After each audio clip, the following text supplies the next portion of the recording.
देखिए बात यह है कि किसको नहीं पता कि पाकिस्तानियों के हिसाब से मुल्क से बाहर है। आप 2018 की एमनेस्टी स्कीम को देख लें, जो इसहाकदार साहब जो शाहिद खाकान अब्बासी देखे गए थे, और फिर प्राइम मिनिस्टर इमरान खान ने जो है उसके 1 साल बाद दी थी।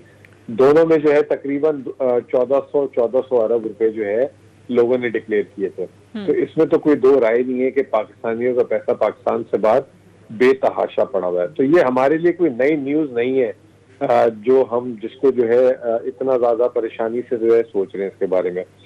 अब बात आई कि जब ये कल सबको शिद्दत से इंतजार था कि कोई ऐसा नाम आएगा, कोई बड़ा नाम आएगा जिससे पाकिस्तान की सियासत में जैसे 2017 में पनामा पेपर्स में हुआ था, कोई तहलका मच जाएगा, और हालांकि एक्सपेक्टेशन भी ऐसी बनाई गई। तो आपस की बात है कि जब ये आया तो मैंने जो है एक ट्वीट भी की जिसमें मैंने बोला कि जो है जो जर्नलिस्ट एक्साइटेड थे उनका जो है वो तो जो है एक्साइटमेंट जो है वो नाले में बह गई। फिर उसके बाद मैंने बोला कि ऑपोजिशन जो है वो भी जो है इतनी डिसअपॉइंट हुई कि वो भी जो है जल्दी बैठ पे चली गई सोने के लिए। और इमरान खान साहब ने देखें कल उसके 1 घंटे के अंदर ट्वीट कर दी थी, और उसका जो थ्रेड था 4था नंबर, तो उसमें उन्होंने कहा कि जी जो भी है इसकी जो है हम इसको मंतकी अंजाम तक पहुंचाएंगे। और विदाउट वेस्टिंग अभी 24 घंटे नहीं हुए उन्होंने एक कमीशन बनाया जिसकी खुद सरबराही कर रहे हैं, और जिसमें 4 मुल्क के जो है इदारे, FBI अगर कोई नॉन पब्लिक ऑफिस होल्डर है और उसने टैक्स चोरी किया तो उसको FBI मामला देखेगा, अगर किसी ने मनी लॉन्ड्रिंग की है तो उसका FIA मामला देखेगी, और अगर कोई पब्लिक ऑफिस होल्डर है उसने करप्शन की है या मनी लॉन्ड्रिंग की है तो उसको NAP देखेगी, और एंटी करप्शन उसको ये मामलत करेगी। ठीक है, अभी ये ऑफशोर कंपनी जो है ना कोई गुनाह नहीं है, अगर किसी की डिक्लेयर्ड है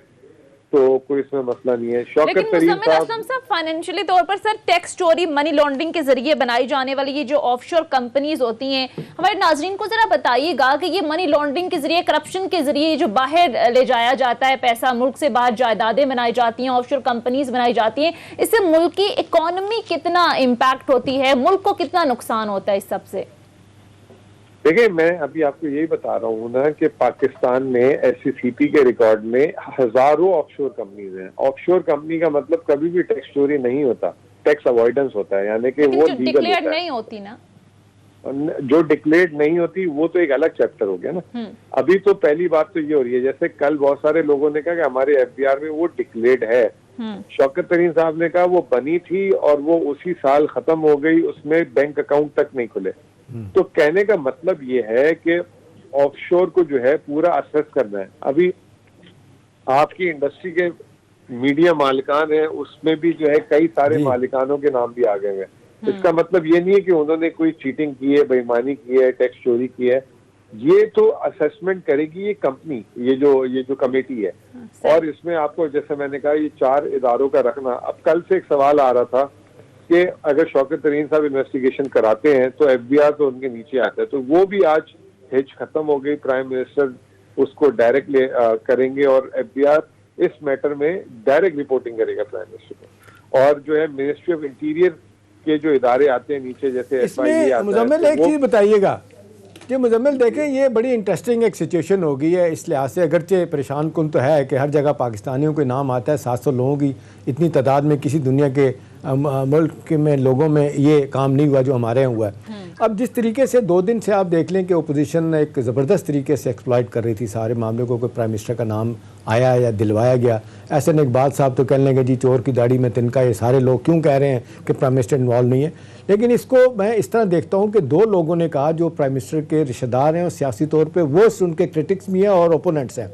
हफीजुल्लाह नियाज़ी जो उनको कज़न भी है, उनके बहनोई भी हैं, उनके छोटे भाई नौमुल्लाह नियाज़ी, उन दोनों ने कहा कि जी हम जानते हैं कि प्राइम मिनिस्टर का इसका कोई तल्लुक वास्ता नहीं। उन्होंने बड़ा वाज़े तौर पे कह दिया कि ख़ास तौर पे ज़मान पाक 2 ये जो फरीदुद्दीन साहब एक ही 2 घरों का एक नंबर है, उन्होंने कहा है मेरी कंपनी है, प्राइम मिनिस्टर की नहीं है। एक तो सियासी तौर पे जो नुकसान पहुंचाने की कोशिश की, अच्छा हुआ कि फौरी तौर पे सारे अपोजिशन के लोग खामोश हो गए, किसी ने इस पर बात नहीं की। लेकिन घुमा फिरा के मैं देख रहा हूँ मुजम्मिल एक चीज़ आ रही है कि ये ICIJ वालों ने जान के किया है, कैसे किया है, वो सारा का सारा वो कहते हैं जी प्राइम मिनिस्टर का इनर सर्कल जो है ना वो इसमें इन्वॉल्व है। आप कैसे देखते हैं कि ये कोई एक डेलिब्रेट कोशिश की गई है हुकूमती लोगों को बदनाम करने के लिए, या आपके ख्याल में जनमन लिए वो काम किया गया है कि जी फोकस नहीं है सारी दुनिया पे है तो हमारी हुकूमत का लोग इसमें इन्वॉल्व हैं तो इसलिए उनके नाम आए? जी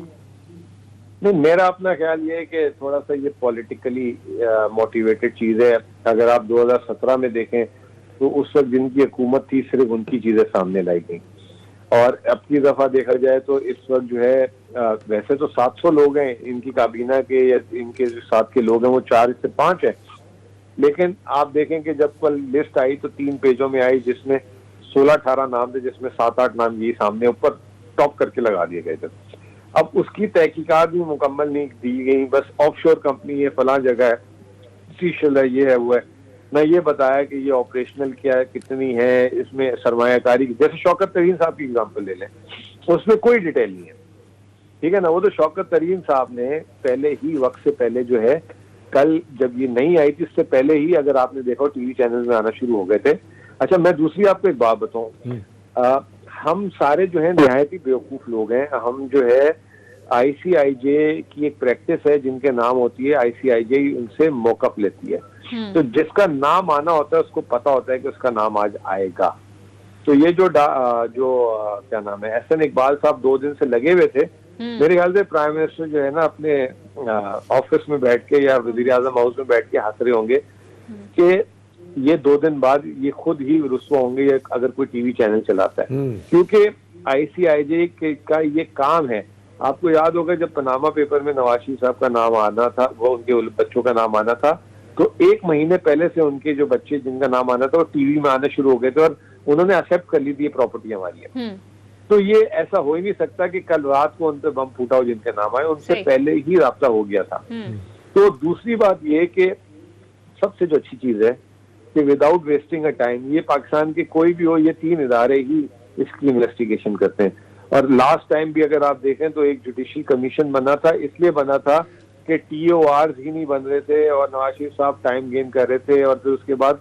कोर्ट को इन्वॉल्व होना पड़ा था क्योंकि काम था आपके एग्जीक्यूटिव का, लेकिन जुडिशरी को इन्वॉल्व होना पड़ा। मुजम्मिल, एक चीज़ और बताइएगा कि जिस तरह भी आपने शौकत तरीन साहब की बात की, वो कल सारे टीवी चैनल्स पे आके उन्होंने वजाहत भी पेश की है कि जी ये मेरी डिक्लेयर्ड असासे थे और मैंने कोई इसमें 2 अपना क्या कहते हैं 2 ट्रांजैक्शन की भी बात नहीं, कोई ट्रांजैक्शन हुई नहीं इसमें, और कह रहे थे कि तारिक बिन लादेन एक साहब थे जिन्होंने इसमें इन्वेस्ट करना था, वो नहीं हो सका। मेरा सवाल आपसे है कि अगर इस तरह की सिचुएशन हो जाती है तो बजाय इसके कि आपका नाम, आपको पता भी है कि ये 2 साल से काम चल रहा है पंडोरा बॉक्स वाला, पंडोरा पेपर्स का, उन्होंने सब लोगों से रब्ता भी किया है, तो आप प्रियम्प्ट कर देते, आप कहते जी मैंने तो बता दिया, मुझसे पूछा भी गया था, मेरी तो वो कंपनी थी, उसको तो आगे हमने चलाई नहीं, कोई ट्रांजैक्शन उसमें थी नहीं। आप नहीं समझते कि इससे उनको कम नुकसान होता?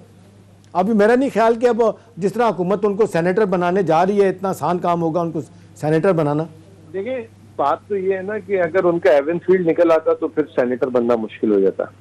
उनका कुछ निकला ही नहीं ना, उन्होंने कुछ वहां से एक उधर से माचिस की तीली तक नहीं खरीदी। बात तो ये है ना, फर्क इस चीज को आप समझें कि या तो उन्होंने कोई कारोबार किया उस कंपनी के थ्रू, पैसा भेजा हो, और दूसरी बात ये कि ये जो ICIJ वाले लोग हैं बिल्कुल एंड टाइम पे पूछते हैं, और उन्होंने पूछा होगा और ये कंफर्टेबल बैठेंगे। और मेरे हिसाब से शौकत तरीन साहब कल 3 घंटे पहले से टीवी चैनल पे आना शुरू हो गए थे, और 10 से 12 और वाहिद आदमी थे जिन के नाम आए, जो सबसे ज्यादा जिसने बोल्डली आके टीवी पे सबको बताया और रात को ट्वीट भी की, और सुबह आज की अखबारात भी जो है उन चीजों से भरी हुई थी। तो मैटर ये जहाँ पे जो बात कहने की ये है कि इस दफा पेंडोरा का जितना बड़ा वो बनाया गया था, और वो बनाया गया था एक ही आदमी के पीछे दायरा बनाया गया था कि किसी तरीके से इमरान खान इसमें ट्रैप हो जाए। पहले वो टू जमान पाक पे स्टोरी नहीं बन सकी, तो अब वो कह दिया कि जी इनके इर्द गिर्द के लोग, मतलब क्या इर्द गिर्द के लोग? मुझे एक बात बताएं, खुसरो बख्तियार का भी डायरेक्ट नाम नहीं है, उसके भाई का नाम है, ठीक है ना। तो वो खुसरो बख्तियार इमरान खान के एक काबीना के मेंबर हैं जो 74 मेंबरों में से एक है, ठीक है ना। शौकत तरीन साहब की कंपनी पुरानी है, अलीम खान कहते हैं मेरा तो एक केस पहले फैसल वावडा है। फैसल वावडा की दुनिया जहाँ को पता है कि जी लंदन में प्रॉपर्टीज हैं, और अभी से नहीं उनकी तो बल्कि नेशनैलिटी की भी बात आपको याद है, पता है। तो ऐसी कोई सरप्राइज, मैं जो कहना ये चाह रहा हूँ ना कि ऐसा कोई सरप्राइज नहीं था कि जिसको सामने लाके जो है इस चीज को बड़ा किया जाए। ठीक है, अब देखना ये है कि मरियम नवाज साहबा के जो दामाद हैं राहील मुनीर, उनका भी इसमें नाम है, अगरचे बेटे का भी था, वो उन्होंने